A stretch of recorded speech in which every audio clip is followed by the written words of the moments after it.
आज का टॉपिक है पाइथन लूप्स। और हर लैंग्वेज में लूप्स किसी ना किसी तरह से होते हैं, जैसे फॉर लूप, वाइल लूप।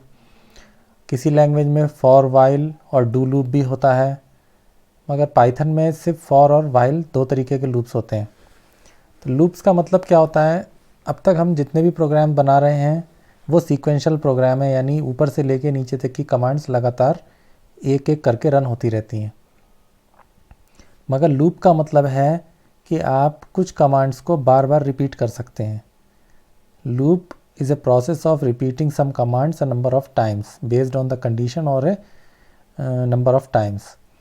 तो जैसे मान लेते हैं कोई एग्जांपल है, हम ये चाहते हैं कि हेलो जो है वो 10 टाइम्स लिख के आ जाए। हमारे क्वेश्चन में हम ये चाहते हैं कि हेलो जो है वो 10 टाइम्स लिख के आ जाए, तो हम लिखेंगे for I in range bracket 10, right. colon is a must part of it, and what we have to print? Hello 10 times, right? So this is our program in which we have written for I in range bracket 10 colon print hello। तो range 10 का मतलब होता है 0 1 2 3 4 5 6 7 8 9। 0 से लेकर 9 तक की numbers जो है वो रेंज 10 कहलाता है। तो 0 से लेकर 9 जो है वो 10 टाइम्स हो गया। तो ये लूप जब चलेगा तो 10 टाइम्स हेलो प्रिंट होगा। इस प्रोग्राम को हम सेव कर लेते हैं और देखिए नीचे की तरफ आप आंसर देख सकते हैं, ये 10 टाइम्स प्रिंट हो चुका है। तो इस फॉर लूप को सीखने से पहले आपको रेंज फंक्शन सीखना पड़ेगा। जैसे आपने इनपुट फंक्शन देखा है, प्रिंट फंक्शन देखा है, उसी तरह से रेंज एक फंक्शन है। तो मैं आपको बता देता हूँ कि रेंज 10 क्या होता है। Range 10 means 0 1 2 3 4 5 6 7 8 9। तो रेंज 10 का मीन्स होता है 0 से लेकर 9। वो हमने फॉर लूप में लगा दिया है। आप देखना चाहते हैं क्या वो 0 से लेकर 9 होता है नहीं होता, तो आप लिख सकते हैं प्रिंट आई। प्रिंट आई लिखेंगे तो आप देखिएगा 0 से लेकर 9 तक का ये आंसर आपको नज़र आ रहा है। तो फॉर में रेंज लगाना ज़रूरी है अगर आप कुछ टाइम्स तक अपने प्रोग्राम को या कुछ टाइम तक अपने लूप को चलाना चाहते हैं। मान लेते हैं मैं 15 टाइम्स तक चलाना चाहता हूँ, तो मैंने लिख दिया रेंज 15। तो ये देखिए ऊपर है 0 0 1 2 3 4 5 6 7 8 9 10 11 12 13 14। 0 से शुरू करता है, मगर अगर आप चाहते हैं कि 1 से मैं करूं तो 1 से भी करा जा सकता है। तब आपको लिखना पड़ेगा 1 16 लिखना पड़ेगा, क्योंकि रेंज फंक्शन में एक होता है स्टार्टिंग इंडेक्स और एक होता है एंडिंग इंडेक्स। स्टार्टिंग इंडेक्स आपने 1 दे रखा है और एंडिंग इंडेक्स आपने 16 दिया है, तो प्रिंट होगा 1 से लेके 15 तक, राइट। रेंज में जो लास्ट वाली रेंज होती है उस रेंज तक ना जाके उससे एक पहले रुक जाता है। तो 1 16 का मतलब है 1 to 15। मैं इसको लिख देता हूँ 1 to 11। तो 1 से लेके 10 तक आएगा। ये देखिए 1 2 3 4 5 6 7 8 9 10, राइट। अगर आप चाहते हैं कि मैं स्किप कर करके प्रिंट करूं तो ऐसा भी हो सकता है। अब मैंने रेंज में क्या लिख दिया 1 11 2। 1 11 2 का मतलब स्टार्टिंग 1 है, जाएगा 10 तक और 2 2 स्किप करेगा, यानी 1 3 5 7 9 तक जाएगा, क्योंकि 11 को तो वह इंक्लूड नहीं करेगा। ये देखिए 1 3 5 7 9। इसी को आप रिवर्स में भी कर सकते हैं। आप 10 से लेके 0 तक जा सकते हैं और -1 कर सकते हैं।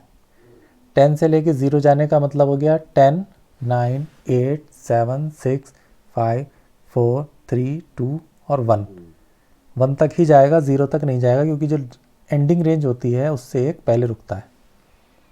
ये देखिए 10, 9, 8, 7, 6, 5, 4, 3, 2, 1। तो इस तरीके से रेंज फंक्शन काम करता है और इसी रेंज फंक्शन की वजह से हम फॉर लूप चला पा रहे हैं।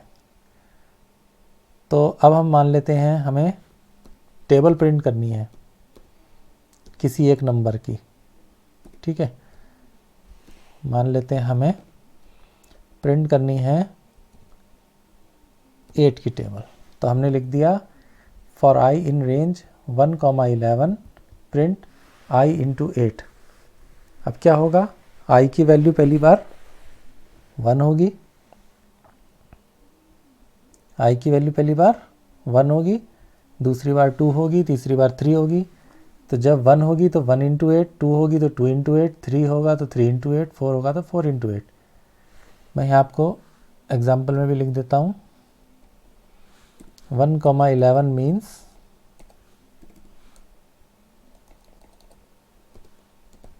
ये होता है,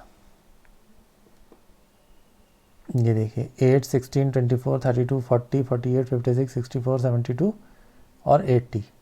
अगर आप चाहते हैं कि आंसर आपका देखने में अच्छा लगे तो आप लिख सकते हैं आई सिंगल कोट एक्स कॉमा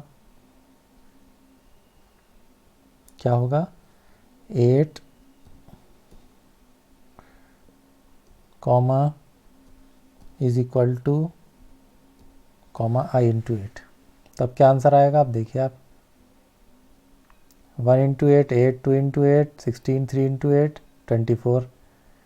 इसकी जगह हम इसको ऐसे कर देते हैं 8 इंटू आई। अब थोड़ा सा प्रेजेंटेबल लगेगा 8 की टेबल की तरह से। 8 1 8, 8 2 16, 8 3 24। इस तरीके से टेबल बन गई। तो आपने देखा कि हम रेंज फंक्शन का यूज़ करते हुए फॉर लूप को कैसे चलाएंगे। अगर आपको रेंज फंक्शन समझ में आ गया तो फॉर लूप में कुछ भी नहीं है।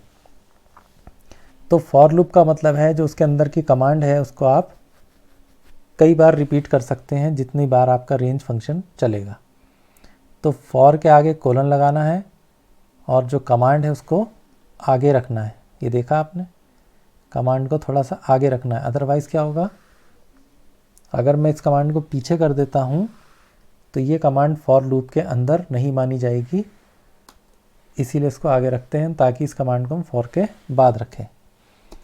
मान लेते हैं मैंने लिख दिया प्रिंट सिंगल कोट, इतने डैश लिख दिए, ठीक है। अब क्या होगा, 8 की टेबल भी प्रिंट होगी, साथ साथ उसमें डैश डैश भी प्रिंट होंगे हर लाइन पे। ये देखिए डैश डैश भी आ रहे हैं हर लाइन पे। तो अगर ये प्रिंट डैश जो है मैं अगर यहाँ लिख देता हूँ तो ये फॉर लूप से बाहर हो गया। जो कमांड फॉर लूप के अंदर है वो थोड़ा आगे है और जो कमांड फॉर लूप के बाहर है वो यहाँ पर लिखी गई है। अब देखिए क्या होगा, अब वो लाइन सिर्फ लास्ट टाइम में प्रिंट होगी, क्योंकि इतना प्रोग्राम तो लूप का पार्ट है। जब तक लूप चल रहा है तब तक तो प्रिंट 8 इंटू 1, 8 इंटू 2 हो रहा है और जैसे ही लूप ख़त्म हो रहा है तो प्रिंट डैश डैश आ रहा है। तो इसमें आपने देख लिया कि हम फॉर लूप को किस तरीके से चला रहे हैं। और हम मान लेते हैं हमें टेबल बनानी है जो नंबर यूज़र इनपुट करेगा उसकी। तो n is equal to int input enter a number, ठीक है। जो नंबर यूज़र एंटर करेगा उसकी टेबल प्रिंट करनी है। तो हमें क्या करना पड़ेगा,